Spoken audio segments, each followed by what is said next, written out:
¿qué hacer con las obras? ¿Tenemos que pararlas o tenemos que continuar con ellas?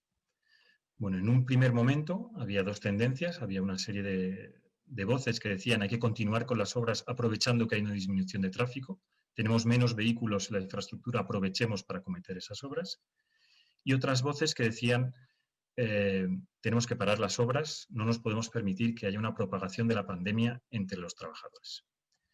Esto fue la primera fase de esta crisis, en lo que era prácticamente puramente una crisis sanitaria, que en Europa correspondió más o menos al mes de marzo de 2020, entiendo que en América quizá unas semanas después, y en Asia pues unas semanas, incluso unos meses antes. Pero muy rápidamente llegamos a una segunda fase en la que todos entendimos que además de una crisis sanitaria, nos estamos enfrentando a una crisis económica. Los últimos 3 meses, vamos a decir.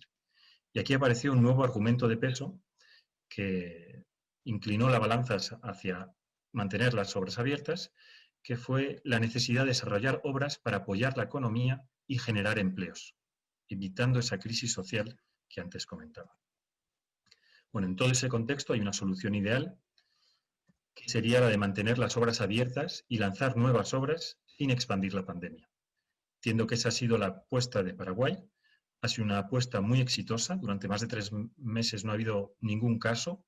Y si lo he entendido bien, en el último fin de semana se han constatado 3 casos en una obra y luego vamos a tener una intervención que nos va a explicar esto en detalle. Es esencial mantenerlas abiertas para que las carreteras sigan cumpliendo su misión económica y social, pero también para que generen nuevos empleos, evitando la crisis social. Y esto se hace, como ya sabemos, implantando medidas para proteger a los trabajadores en las obras, pero también en sus desplazamientos domicilio-trabajo. Y por ello saludo de nuevo una iniciativa paraguaya, que es la de la contratación de la obra local. Por último, también podemos tener un enfoque pedagógico, aumentando la cultura de prevención frente a la pandemia en los trabajadores y los usuarios de la carretera. Y con esto llego a las conclusiones, porque somos muchos presentadores hoy y tenemos un tiempo reducido. La primera conclusión es que vamos a superar la pandemia, no tengo ninguna duda, esta pandemia la vamos a superar a nivel mundial. Nos cabe incertidumbre en saber cuándo y cómo, pero la vamos a superar.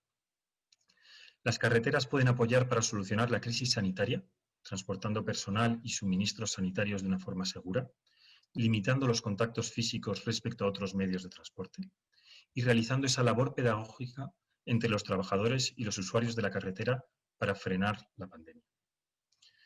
Las carreteras pueden apoyar para solucionar la crisis económica, realizando una inversión pública en infraestructura que es necesaria, generando empleos y construyendo una infraestructura que genere valor para la sociedad.